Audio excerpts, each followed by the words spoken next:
रूप में डॉक्टर अनुपमा जी को मैं निवेदन करना चाहूंगा। आप प्रवक्ता हिंदी हैं दिल्ली शिक्षा विभाग में, और आपका जो विषय है तकनीकी नवाचार और डिजिटल प्लेटफॉर्म के माध्यम से हिंदी भाषा शिक्षण के लिए जो सरकारी प्रयास किए जा रहे हैं उसके बारे में आप अपने शोध पत्र के माध्यम से हम सभी को ज्ञानवर्धित करेंगे। मैं आपसे निवेदन करना चाहूंगा कि आप अपने शोध पत्र का वाचन करें। सर, एक बार मुझे को होस्ट बना दीजिए ताकि मैं स्क्रीन शेयर कर पाऊं। अभी ये एनेबल नहीं है। आपको होस्ट है मैम, आप शेयर करें।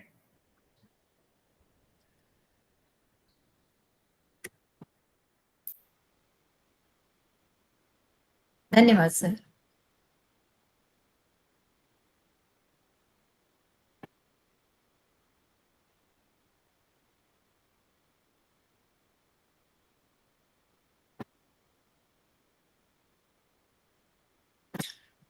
आभासी पटल के माध्यम से भाषा एवं प्रौद्योगिकी के विषय में सतत प्रयत्नशील आदरणीय अध्यक्ष महोदय, संचालक महोदय एवं यहाँ उपस्थित समस्त विद्वज्जन, मेरी तरफ से आप सभी को सादर नमस्कार और ये अवसर देने के लिए आभार।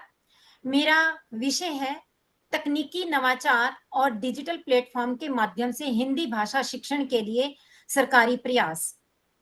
हम सभी जानते हैं कि जो तकनीकी नवाचार है वह दिन प्रतिदिन हमारे हिंदी शिक्षण में भी स्थान ले रहा है। ये सर आगे नहीं बढ़ रही है, कुछ पीछे से कर रखा है क्या? क्योंकि ये आगे नहीं हो रही है। जी नहीं, हमारी तरफ से कोई समस्या नहीं है। इसमें स्लाइड आगे बढ़ नहीं पा रही है। एक सेकंड, ये ऐसा क्यों हो रहा है? वो तो अगर नहीं बढ़ रहा है तो आप स्लाइड शो को ऑफ करके बैक जाके स्लाइड शो कीजिए। मेरी स्लाइड्स दिख रही हैं आपको? स्लाइड्स दिख रहे हैं सर? लेकिन स्लाइड शो कीजिए। आप स्लाइड शो वाला बटन को प्रेस कीजिए ताकि आगे एक एक ठीक है। हाँ ठीक है। विश्व आज डिजिटल क्रांति के दौर से गुजर रहा है और शिक्षा प्रणाली भी इससे अछूती नहीं रही है।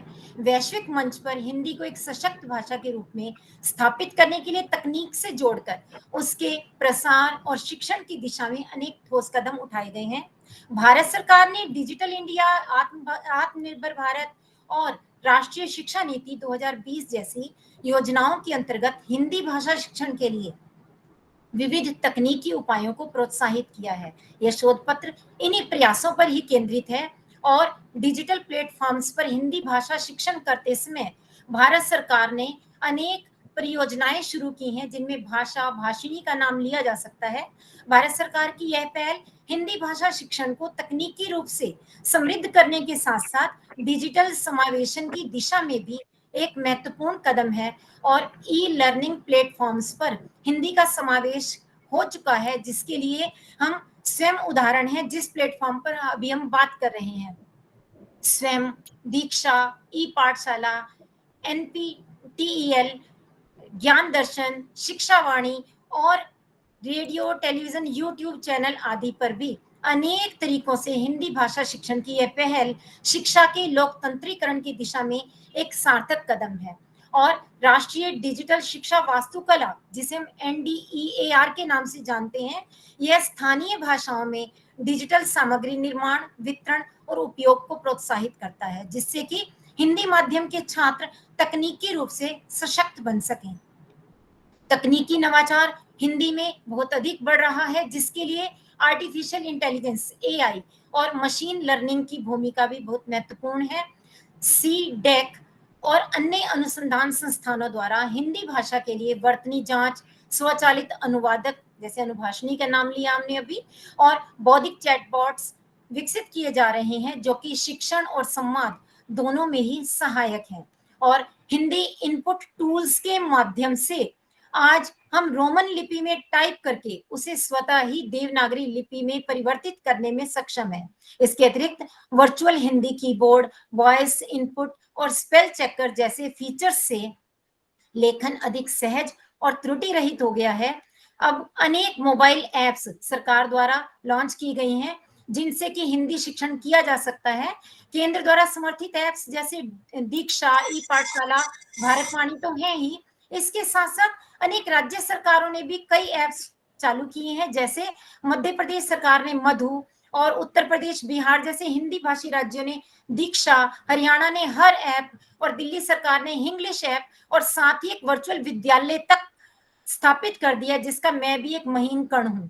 और हिंदी भाषा शिक्षकों के लिए डिजिटल सशक्तिकरण के लिए दीक्षा, निष्ठा, स्वयं जैसे अनेक पोर्टल बन चुके हैं, जिनसे कि शिक्षकों को स्वयं डिजिटल कंटेंट तैयार करने में भी मदद मिलती है।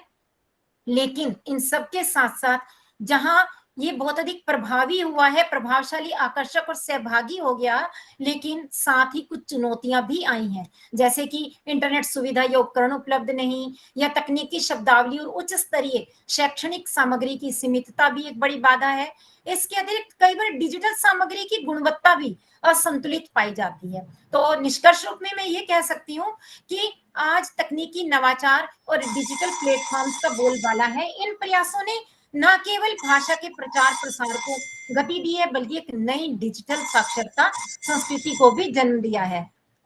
यदि बहुभाषीय एकीकरण, इंटरनेट पहुंच का विस्तार और स्थानीय भाषाओं का डिजिटल रूपांतरण, इन पर ध्यान दिया जाए और एक एकीकृत सारे डिजिटल प्लेटफॉर्मों को करके केंद्रीकृत हिंदी शिक्षण पोर्टल बना दिया जाए, तो इस दिशा में क्रांति लाई जा सकती है। आप सभी का समय देने के लिए बहुत बहुत धन्यवाद। जी, आभार महोदया। वास्तव में आपने अपने शोध पत्र के माध्यम से भारत सरकार की जो तमाम परियोजनाएं हैं, चाहे भाषणी हो गई, NADER हो गया, सीडेक पुणे द्वारा कई विकसित परियोजनाएं चल रही हैं, तथा तकनीकी नवाचार और भाषा के लिए जो AI की उपयोगिता है, उसके ऊपर आपका प्रकाश डाला आपने। बहुत बहुत आभार।